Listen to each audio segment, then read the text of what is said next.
देखो, हमें पता है कि अभी एनिमे और मांगा के अंदर एक्सप्लेन नहीं किया है कि आखिरकार आस्था का फादर कौन है, लेकिन हम लोग इस पे अपनी थ्योरी तो बना सकते हैं ना। और मुझे थ्योरी बनाना बहुत पसंद है क्योंकि इसमें हम अपने हिसाब से राइटर से बियॉन्ड सोच सकते हैं और उसके बारे में बता सकते हैं कि वो कौन है और कैसा आदमी था। मैं आप सभी को बता दूं कि ये थ्योरी कुछ रेडिट से उठाई है और कुछ मैंने खुद एज्यूम करी है।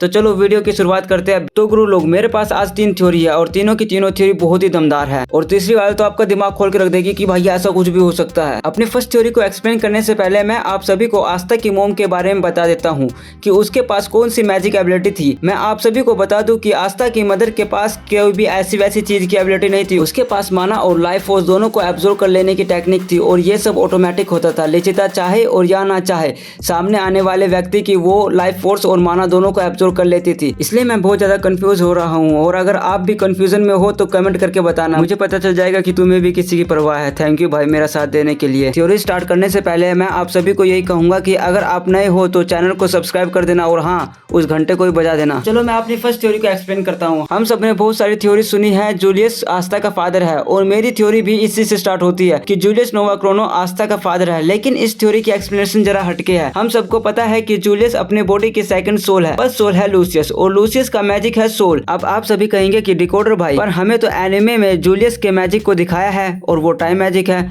तो मैं तुम सब लोगों को बता दूं कि वो मैजिक जूलियस का नहीं बल्कि आस्था रोथ नाम का एक डेविल का है जो कि सुप्रीम डेविल माना जाता है। भाई तुम लोगों को कंफर्म हो गया है कि जूलियस के पास कोई मैजिक नहीं है। अगर उसके पास कोई मैजिक होता तो वो उसका यूज करता और मेरी थ्योरी यहीं से स्टार्ट होती है। इस थ्योरी के हिसाब से जूलियस के पास कोई भी मैजिक नहीं था तो इसलिए वो आस्था की माँ के पास आ सकता है। तो अब तुम कहोगे कि डिकोडर भाई, आस्था की माँ तो माना के साथ साथ लाइफ फोर्स को भी एब्जॉर्ब कर सकती है, तो तुम लोग अपनी अपनी जगह बिल्कुल सही हो। लेकिन मैंने बोला था और मांगा में ये भी बिल्कुल साफ साफ लिखा हुआ है कि लिचिता उन्हीं की मैजिक को एब्जॉर्ब कर सकती है जो कि मैजिक का यूज कर सकते हैं। एग्जाम्पल के लिए तुम लोग लीबे को ले सकते हो। लीबे उसके साथ बहुत दिन तक रहा था लेकिन लीबे को कुछ नहीं हो पाया क्योंकि वो भी मैजिक लेस था। कई बार मुझे ये थ्योरी बहुत सही लगती है क्योंकि अगर तुम जूलियस के माथे वाला स्टार को देखोगे तो आपको पता चलेगा कि आस्था के नाम का भी मतलब स्टार ही होता है। और हाँ, हमने एनिमे में भी कई बार देखा है जब जूलियस और आस्था एक्साइटेड होता है तब दोनों के आंखों में स्टार बन जाता है। लेकिन मेरी मानो तो मैं इस आंखों वाले कंसेप्ट को इतना सीरियस नहीं लेता हूँ। लेकिन अगर मैं इस चीज को कंक्लूड कर दूं तो मेरी इस थ्योरी में बहुत ज्यादा दम दिखता है। तो अब हम अपनी सेकंड थ्योरी पर मूव ऑन करते हैं। वैसे तो ये थ्योरी मुझे थोड़ी बकवास लगती है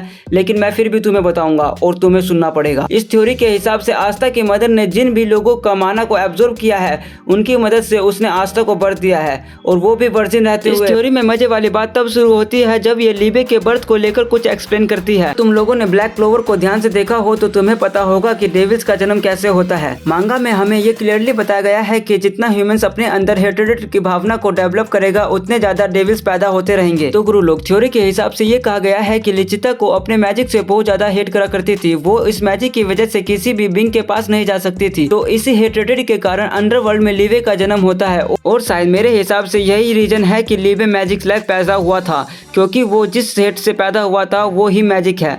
अगर मैं तुम्हें फाइनल कंक्लूजन दूं तो आस्था पैदा हुआ था लिचिता के माना से और लीबे पैदा हुआ था लिचिता के हेट से। तो अब आ चुके हम अपनी सबसे दमदार थ्योरी पर, यानी कि थ्योरी नंबर 3 पर। मैंने कहा था कि ये थ्योरी सबसे दमदार होने वाली है क्योंकि इस थ्योरी के हिसाब से आस्था रोथ आस्था का फादर है और वैसे भी आस्था रोथ और आस्था दोनों का नाम बहुत सेम है। मैं आप सभी लोगों को कोई घिसी पिटी थ्योरी नहीं बताऊंगा। इस थ्योरी के हिसाब से आस्था रोथ सिर्फ आस्था का फादर नहीं बल्कि लीबे का भी फादर है। इसके बहुत सारे रीजन है जैसे कि उनकी सेम एज है, सेम हाइट है, दोनों के पास सेम मैजिक है क्योंकि दोनों मैजिक लेस है। अब तुम सब कहोगे डिकोडर भाई, आस्था की मदर तो मैजिक और लाइफ फोर्स दोनों को एब्जॉर्ब कर लेती है तो क्या वो आस्था रोथ पर वर्क नहीं करेगा? तो इसका जवाब है हाँ, वो उसके ऊपर भी वर्क करेगा। लेकिन इसका जवाब जानने के लिए हम चलते हैं जूलियस के पास। हमें पता है कि जूलियस आस्था रोथ का होस्ट है और वो उसी की वजह से टाइम मैजिक का यूज कर पाता है। हमें जूलियस के ट्रू इंटेंशन के बारे में बताया जाता है कि कैसे जूलियस डेविल्स को प्योरीफाई करेगा और ह्यूमंस को पैराडाइंस बना देगा। इसी के कारण लूसियस ने एस्टरोथ से टाइम मैजिक ले लिया और जूलियस को दे दिया। तो इसका मतलब अब एस्टरोथ के पास कोई भी मैजिक नहीं है। तो शायद इसी कारण से आज मैगुक्यूला सुप्रीम डेविल्स है, क्योंकि हमें मांगा में ये बात क्लियरली बताया गया है कि आस्तारोथ अब सुप्रीम डेविल नहीं है, उसकी जगह पर अब मैग्यूकुला ने ले ली है। आस्तारोथ पिछले 20 साल से गायब है और अगर अच्छे से देखा जाए तो हमने एनिमे में एल्फ वाले आर्क को तो देखा ही था। उसमें जब जैक गार्ड आया था जो कि एक डेविल है, उसने मैजिक नाइट और एल्फ पर एक ब्लैक कलर का स्पेल यूज करा था, जिससे एल्फ और मैजिक नाइट दोनों को डैमेज पहुंचा था, पर आस्था को उससे कुछ भी नहीं हुआ था। जैक गार्ड भी ये देखकर हैरान था कि इससे आस्था को डैमेज क्यों नहीं हो रहा है। जैक गार्ड कहता है कि इस स्पेल को सीधा अंडरवर्ल्ड से ताकत मिलती है, इसका असर सिर्फ डेविल्स पर नहीं होता है, बाकी और सब पर ये डैमेज करता है। तो क्या पता जैक गार्ड की ये बात फोरशैडोइंग हो कि आस्था एक डेविल्स का बेटा है। तो यहीं पे हमारी थर्ड थ्योरी भी समाप्त होती है।